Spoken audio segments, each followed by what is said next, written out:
na namshukuru Mungu kwa uwezesho wake ndani ya maisha yetu. Haleluya. Amen. Yesu ni wakati mwingine ambapo ingia kwenye neno la Mungu. Namshukuru Mungu kabisa kwa ajili ya fursa hii ambayo amenikirimia, fursa ya kipekee kwa ajili ya kulindumu neno lake na neema yake juu yangu ya siku zote. Mungu akikutukuzwa, anabaki kutukuzwa. Nashukuru Mungu zaidi kwa ajili ya wema wake sana. Nashukuru pia mchungaji kwa ajili ya nafasi hii ya kipekee kwa ajili ya kulindumu neno la Mungu kwa kanisa la Bwana ama kwa watakatifu.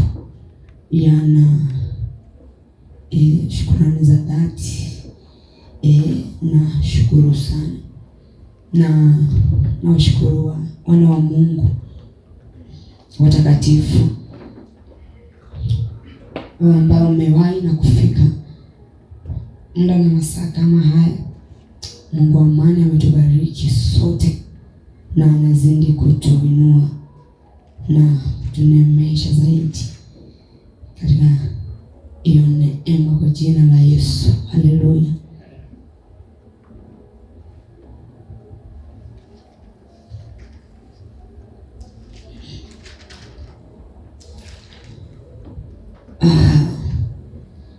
Wakati uliopita tulikuwa tunaangalia ama tunajifundisha kuhusu nia moja ama one accord. Kuhusu nia moja au one accord.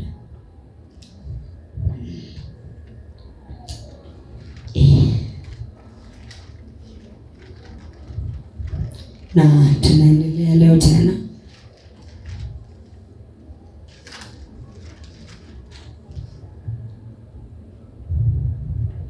Mungu anatusaidia kabisa.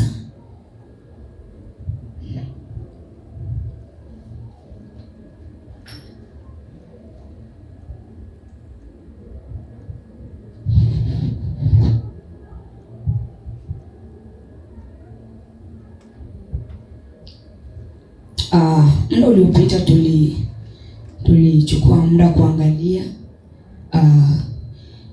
kuhusu ilo neno nia moja ama one accord, ambalo tuliona ni neno la Kigiriki omodumado, na tuliangalia matumizi yake kwenye kitabu cha Matendo ya Mitume.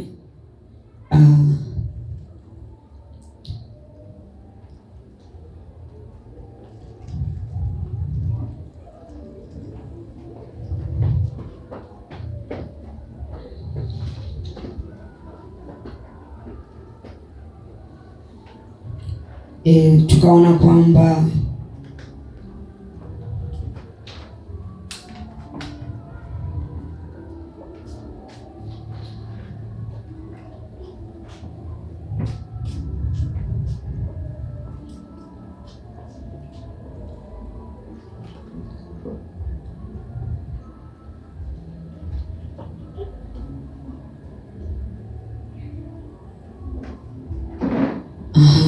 so tukaona kwamba ilo neno lilikuwa na maana ya with one mind, with one passion, na lilikuwa linaongelea ama neno lenyewe linaongelea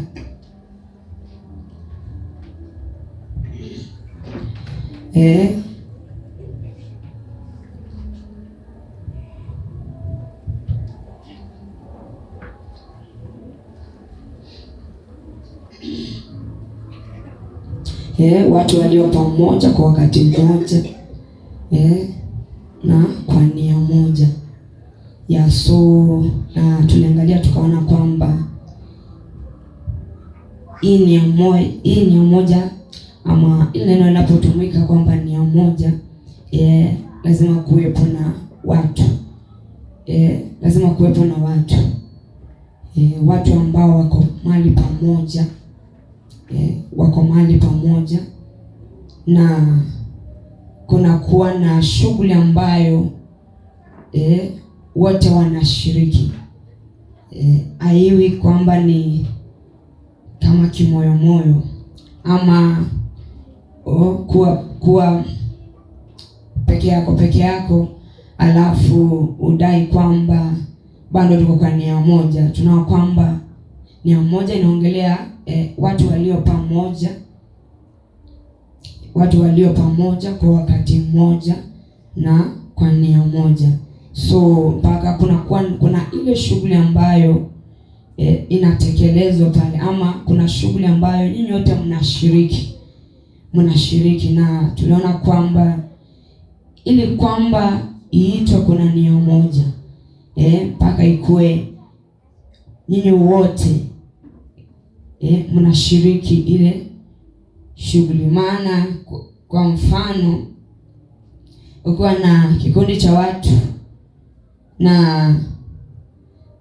hao watu wanakusudia kutimiza lengo moja, alafu akatokea tu mmoja akasema kwamba yeye ana namna yake ya tofauti na ile lengo ambalo limekusudiwa na kile kikundi, manake hapo hatuwezi kuita kuna nia moja. Hatuwezi kusema kwamba hapo kuna moyo moja, manake pale kuna nia moja ni pale nyinyi wote mnashiriki kwa pamoja ile shughuli ambayo iko pale, ama lile lengo ambalo mko nalo.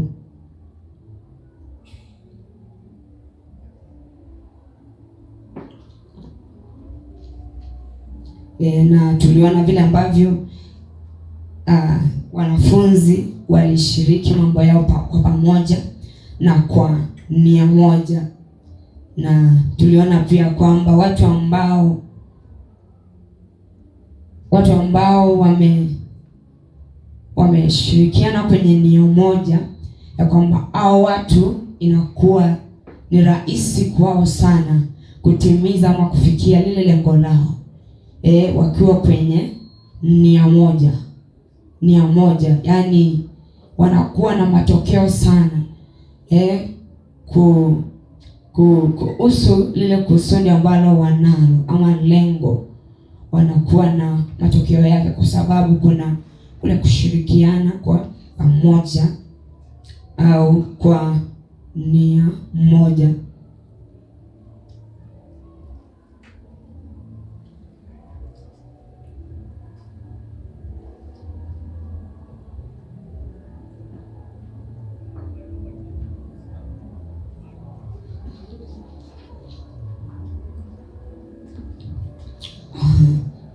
Naamini tulisoma vipengele vya kitabu cha Matendo ya Mitume venye vinaonyesha ama vinaongelea kuhusu ile nia moja.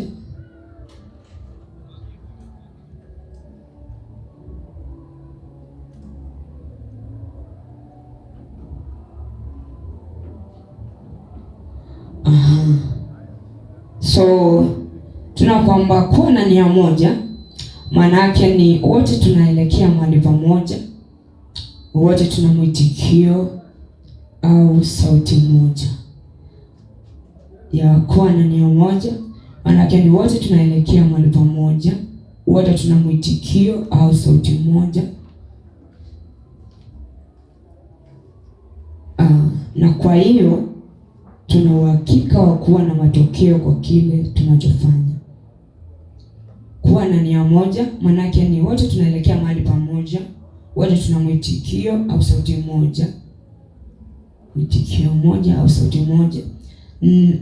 Na kwa hiyo tuna uhakika wa kuwa na matokeo kwa kile tunachofanya.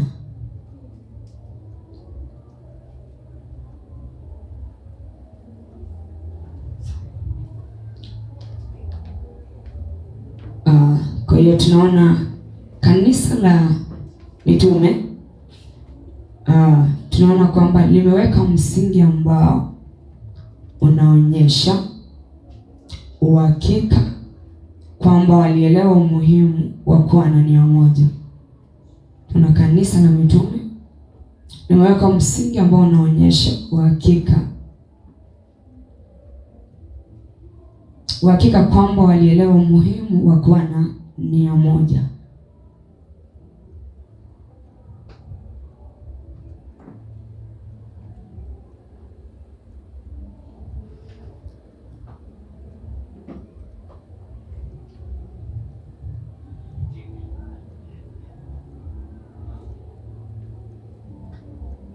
Na kwa hiyo sisi nasi leo kila muamini kwenye kanisa la mahali na kwenye makusanyiko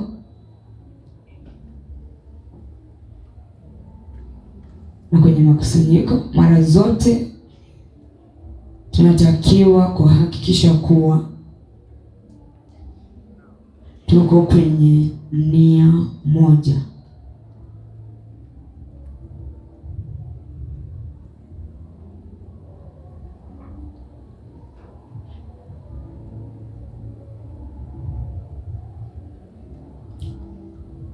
So naona kwenye kusanyiko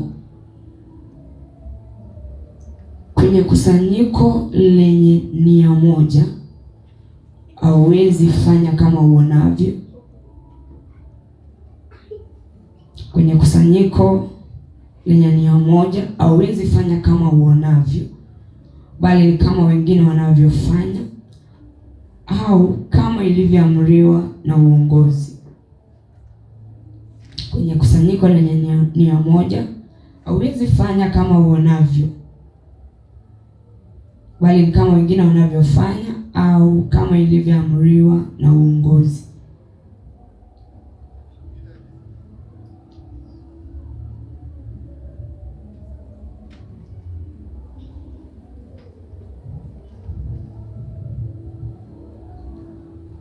Kwenye kusanyiko lenye nia moja hauwezi fanya kama uonavyo, bali ni kama wengine wanavyofanya au kama ilivyoamriwa na uongozi.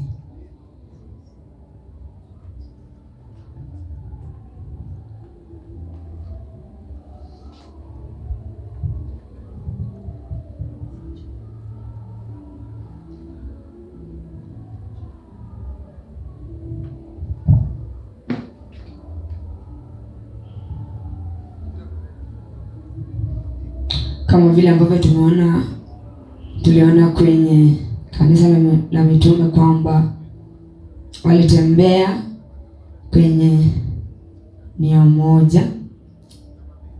So tunaona pale ambapo wangekuwa kwenye kusanyiko ambalo wanashiriki shughuli ambayo wanafanya kwa moyo mmoja, hakuna yule ambaye alikuwa anafanya tofauti ama anasema mimi nina namna yangu tofauti ya kufanya.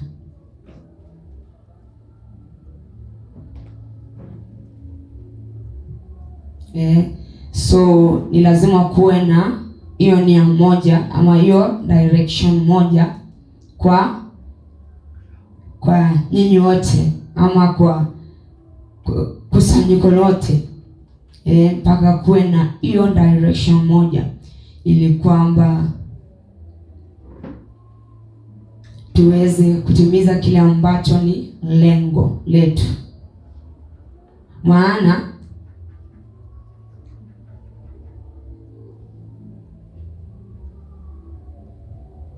kukikosa direction moja au nia moja, hakuwezi kuwa na flow ya kiungu. Kukosa nia moja au direction moja, hakuwezi kuwa na flow ya kiungu.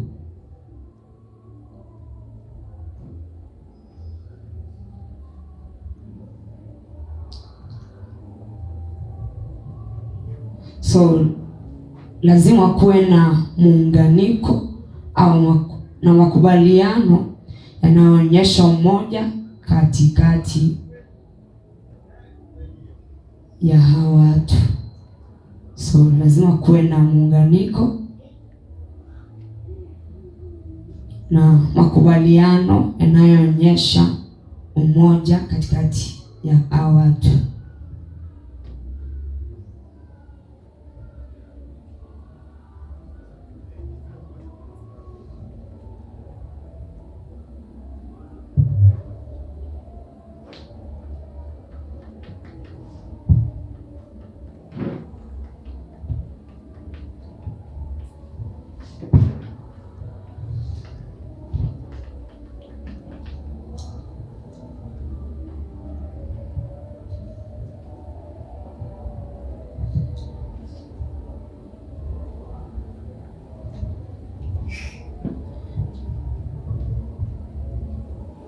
So hii inatuonyesha kwamba kitu cha kwanza tunachotakiwa kuwa nacho kwenye makusanyiko ni kufuata one accord.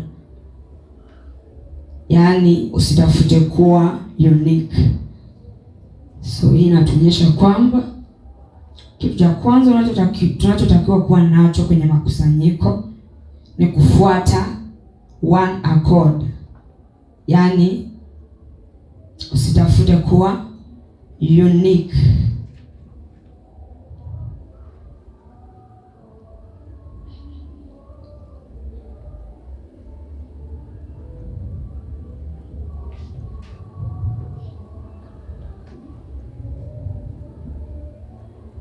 Maana sio hekima kutafuta kuwa unique pale ambapo ama katikati ya watu ambao wana lengo moja, ama wana lengo moja, wana nia moja kuelekea lengo moja. So inakuwa sio hekima kutafuta kuwa unique katikati ya watu ambao wana nia moja kuelekea lengo fulani.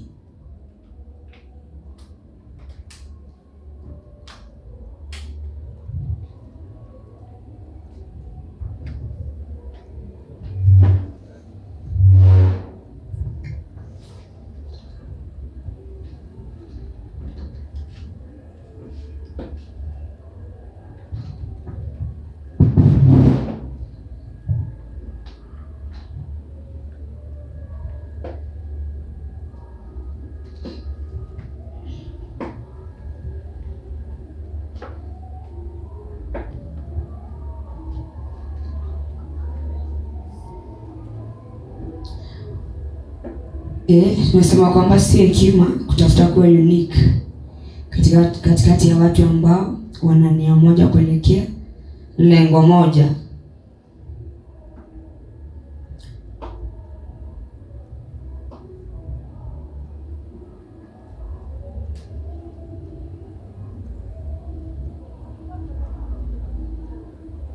Maana ukiwa mahali ambapo huwezi tembea na watu kwa nia moja, ukiwa mahali ambapo huwezi tembea na watu kwa nia moja, unakuwa unazuilia utendaji wa pale.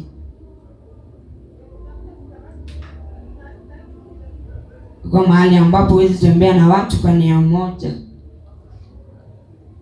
unakuwa unazuilia utendaji wa pale. Sababu tunajua ikiwa uwezi flow nao utakuwa una block. Maana kama uwezi kuflow nao unfortunately utakuwa na block. Badala kuwe na ile flow kuna kuwa na wazuilia. Na kuwa nazuilia ile flow na ule utendaji wa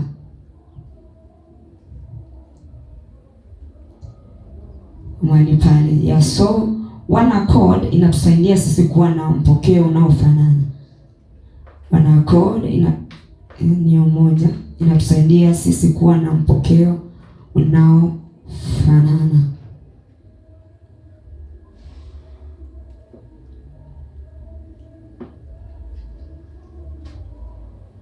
Inatusaidia sisi kuwa na mpokeo unaofanana. So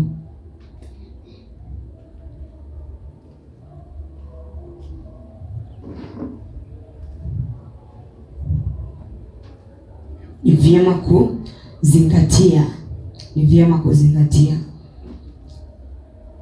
kuzingatia, kuzingatia kuwa kwenye nia moja, haswa pale uko kwenye makusanyiko kama haya. Na tumesema kwamba ikiwa uko kwenye nia moja, huwezi fanya uonavyo.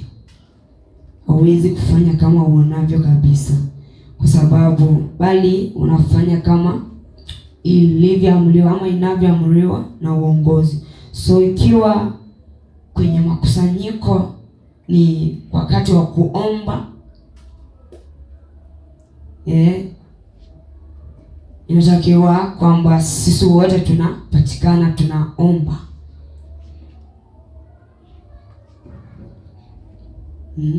Pale ambapo mko kwa nia moja kwenye makusanyiko kama haya, ina maana kwamba ikiwa ni wakati wa kuomba, sisi wote tunapatikana tukiomba. Ikiwa ni wakati wa kuimba, sisi wote tunapatikana tunaimba. Ikiwa ni wakati wa kusikiliza neno la Mungu, wote tunasikiliza.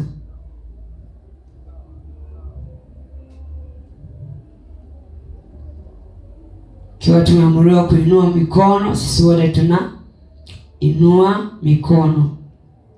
Ikiwa ni wakati tumeagiza na kuelekeza kufurahi na kuruka, na maana kwamba sisi wote tunafaa kuwa katika kuruka, kufurahi. Manake pale ambapo jina wote limetumika, wote, ina maana ni wote wenye wako pale wanashiriki ile shughuli. So huwezi sema kwamba mimi najisikia kufanya hivi, ama unajisikia kufanya tofauti.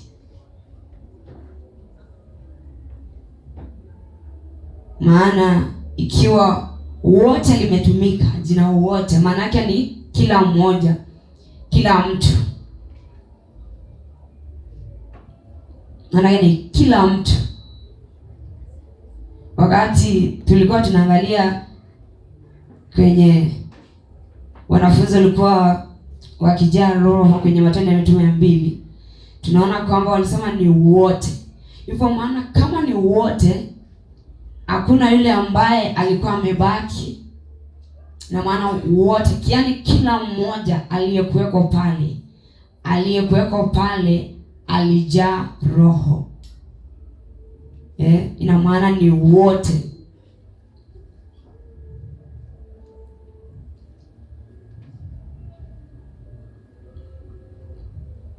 Na maana ni wote. So aiwe kwamba kama ni wakati wa kufurahi na kuruka, kuna yule ambaye amesimama aruki kama vile ambavyo maagizo yametolewa ama tumeelekezwa ama uongozi umeelekeza.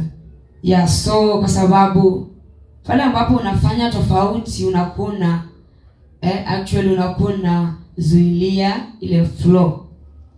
Unazuilia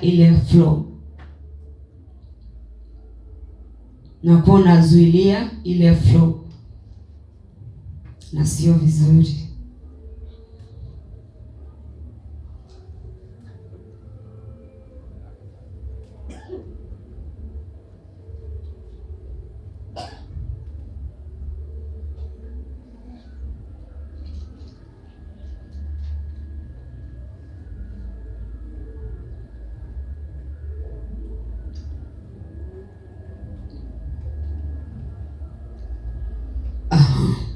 So tuangalie kitu ambacho Paulo pia alikuwa anawaambia kanisa la Rumi. Tuone hilo neno. Ni moja wa Rumi 15 mstari wa 6. Warumi 15 mstari wa 6. Anasema ili kwa moyo mmoja na kwa kinywa kimoja mpate kumtukuza Mungu Baba wa Bwana wetu Yesu Kristo.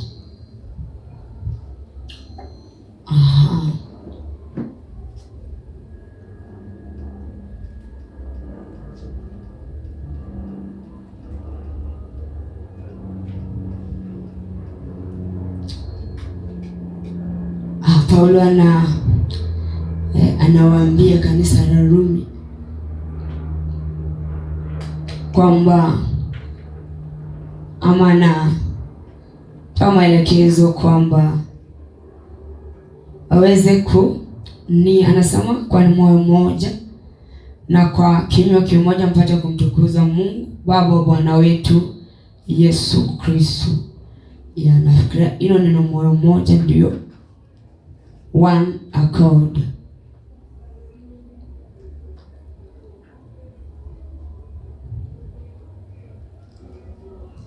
So tunaona Paulo alikuwa anatoa maelekezo kwa kanisa kwamba waweze kunia umoja kwa ajili ya imani yao.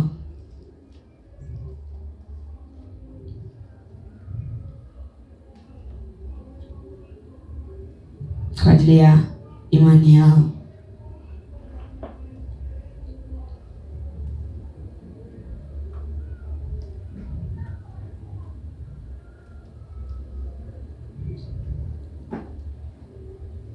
So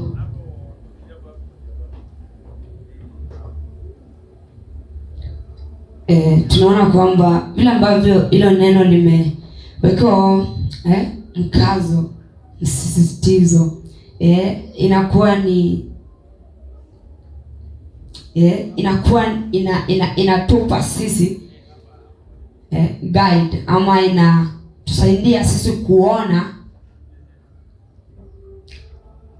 kitu cha muhimu sana, kwa sababu pale ambapo hakuna ile nia moja, maana kunakuwa na mtawanyiko, sivyo? Maana ikiwa hakuna ile nia moja, baka kunakuwa na mtawanyiko, na pale ambapo kuna mtawanyiko hamwezi kutimiza chochote. Pale ambapo kuna mtawanyiko hamwezi kufikia lengo na kusudi lenu. So inakuwa ni muhimu sana kwa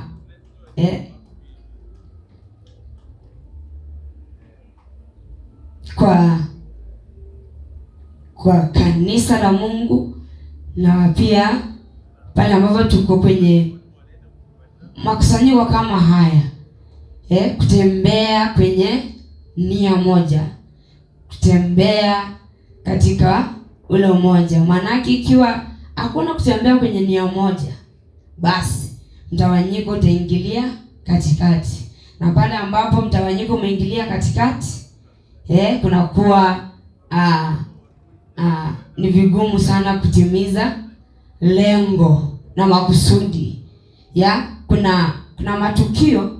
kuna tukio fulani ambalo liko kwenye Mwanzo 11 ambapo kuna watu pale. Mwanzo 11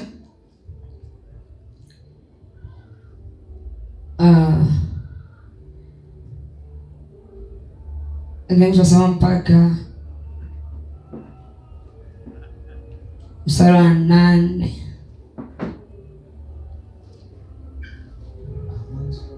Mwanzo 11 kuanzia mstari wa kwanza.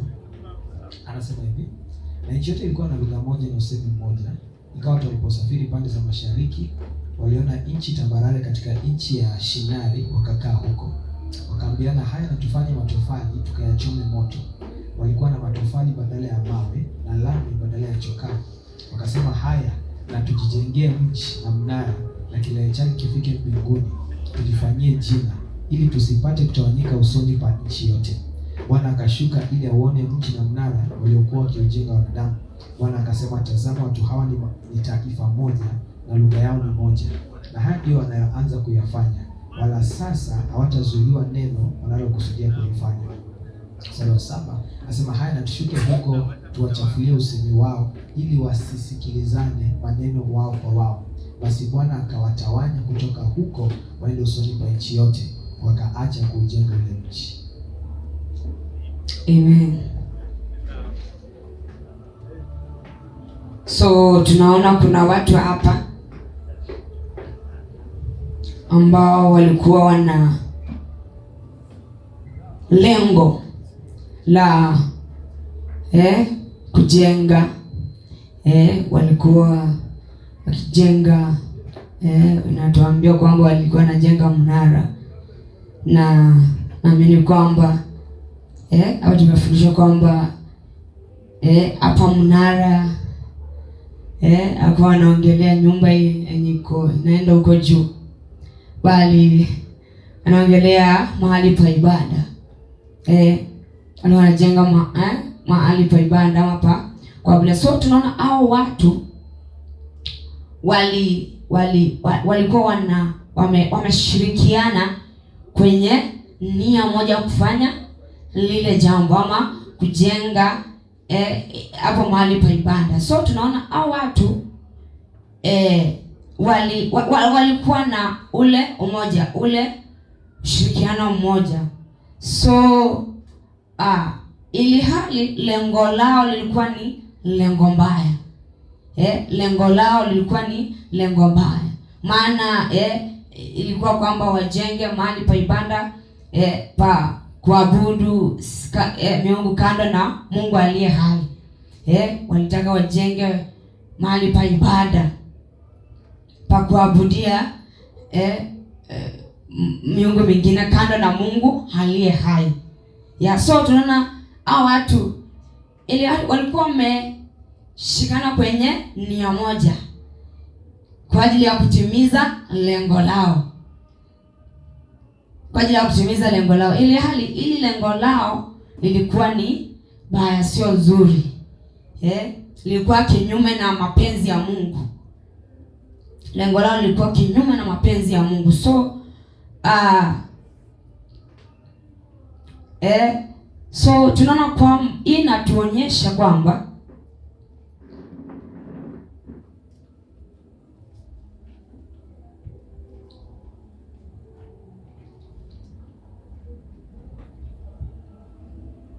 hii inatuonyesha kwamba mahali popote kuna watu walio na mapatano mamoja, yaani hakuna kitu wanaweza shindwa kutimiza.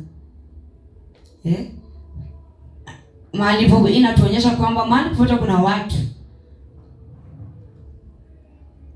walio na mapatano mamoja ama hiyo nia moja kuelekea lengo fulani, hakuna hawezi shindwa kutimiza, wala hakuna kinachoweza kuwazuia. Maana tunaona hawa mpaka pale ambapo kulitokea matawanyiko kati yao, yale makubaliano ya usemi moja na hiyo na lugha moja. So pale ambapo kulitokea matawanyiko kati yao, immediately tu mpango wa kujenga ukasambaratika. Yes. Mnara wa Babeli ni sawa na kwenye huduma huu ni mpango wa Mungu. So mpango wa Mungu